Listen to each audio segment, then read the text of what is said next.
A new law in the state of Illinois would require landlords to build electric vehicle charging stations at the tenant's request and on their dime. I'm Tony, and this is Real Estate Investing and Landlord News.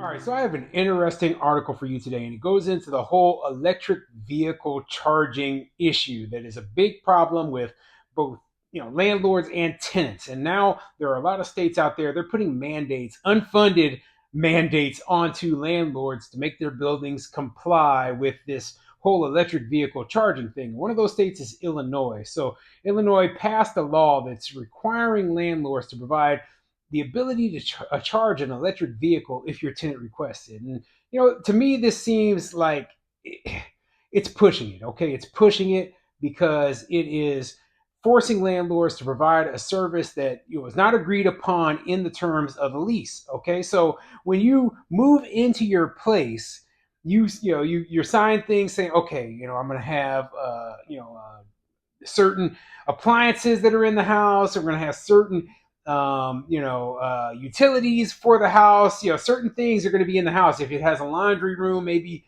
you have to provide your own washer and dryer. Maybe the landlord provides a washer and dryer. Who knows, right? But if you signed a lease and it doesn't say anything about an electric vehicle charging station, then why should the landlord have to provide one for you? On top of that, right? This isn't just for big landlords. They're talking about single family homes have to comply with this as well. So for the small mom and pop landlord who owns one single family house, guess what? If you don't have a way for your tenant to charge their electric vehicle, you're screwed. Okay, because you're going to have to pay for the electrician to come out and wire your house up in order to provide that charging for your tenant. Okay. Now I'm not saying that, hey, if a landlord is willing to provide this service, then go ahead and do that, right? If you're able to get a higher quality tenant because of that, then so be it. But my personal opinion is that you're not going to get a single extra penny of rent for the additional cost that's added to the house. Okay. So you're going to end up having to spend money getting your home or your apartment building wired up for these electric vehicles. You're not going to get a single penny more in rent. So this is just one of those feel good measures by the whole climate change people who are trying to push all this garbage on us. Pushing electric vehicles on us and pushing all these different climate mandates on us. And the only thing it's really going to do is cost us money because they don't even want us driving cars, honestly. They want us all riding in buses and living in little square boxes eating bugs, okay? So before I get into the article, go ahead, hit the like, subscribe button, and leave a comment down below and let me know what you think. Okay, so do you provide a way to charge an electric vehicle at your property? Okay, and keep in mind that some electric vehicles are able to be charged by the same kind of outlet that you could plug your dryer into. Okay, so it is possible that you already have electrical hookups for charging electric vehicles in your property, but the question is it in the garage? So are you going to have to extend that cable over to the garage so that or have an electric charging station that somehow goes to the outside of the house for your vehicle? I mean, I don't know what kind of expenses, what kind of costs are going to be required for the majority of landlords out there. Now, I know landlords who don't even have places to do laundry in their properties, and the tenants in those properties have to go and go to a laundromat. So uh, I imagine that in a property like that, then yeah, you'd have to do a full wiring at the tenant's request. What a joke! What a joke! Okay, like I said, this is another unfunded mandate by the government. Pretty typical, pretty typical. But anyway, let's get into this article and see what it says. This article is coming from centersquare.com, and it says landlords required to build EV chargers at renters' request with new Illinois law. All right, and they go into some more specific details about this new law, so let's get into it. Those in the housing industry are weighing in on the state's new law that requires landlords to build electric vehicle charging stations into residential buildings upon tenants' request. Senate Bill 40 was approved earlier this year, and starting January 1st, the law requires single family homes and newly constructed residential buildings with parking spaces to provide a conduit allowing EV charging if needed. During fall veto session, the measure was amended to require a charging station capabilities for each available parking space.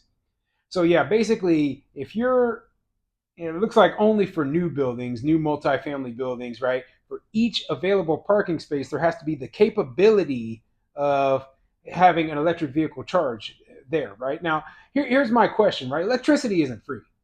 Electricity is not free. So, is there going to be some way that the landlord can like meter each one of these charging stations to make sure that the tenant who is using it is actually paying for the electricity that's being used, just like you would for your apartment or anywhere else? Okay. So, if not, and that somehow is supposed to come off of the backs of the landlord, that's a complete joke.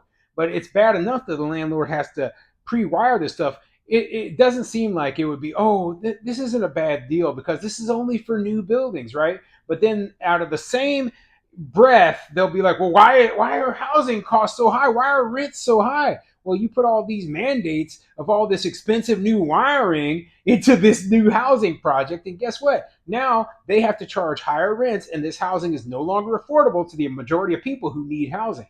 So yeah, this is the same kind of issue that California runs into, right? They put all these, safety, unnecessary safety stuff. I'm not saying all safety stuff that they require is unnecessary, but I am saying that some of the stuff that they require is unnecessary. They put all this climate stuff on there, just ridiculous mandates on all the building and construction, and then they sit there and out of they wonder why housing is so expensive out there. Well, the same effect is what will happen in Illinois, okay, and anywhere else that decides they're going to pass a whole bunch of ridiculous, stuff like this.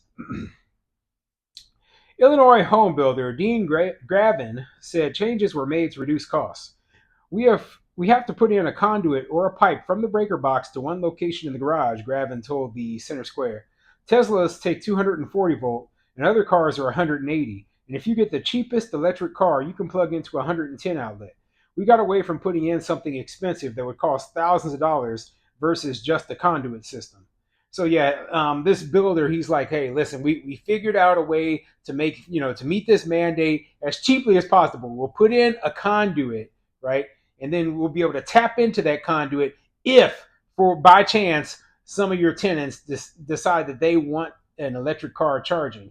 So yeah, I mean, otherwise they would have had to literally pre-wire every single parking spot with expensive, connectors for all this electrical charging stuff, right? And that would have been a lot more expensive. So yeah, they found a way around it. There's still going to be an additional cost for them, but it's going to be probably considerably less than it would have been, right? But how many builders are thinking like this? Okay, there's going to be smaller builders in particular, like there are still people out there. This isn't just Chicago we're talking about here. We're not just talking about big builders who are building 100-unit apartment complexes. Think about a owner who is building a fourplex in a more remote part of Illinois. That owner might be like, okay, yeah, this is going to cost me a few $1,000s more to wire it like this, and no telling if you're actually even going to have a tenant in there who's using an electric vehicle. So yeah, this is bad stuff. Bad stuff. I don't like it. I don't like it. I don't like this kind of thing at all. Most of the debate during the legislative session centered around the costs involved in the construction.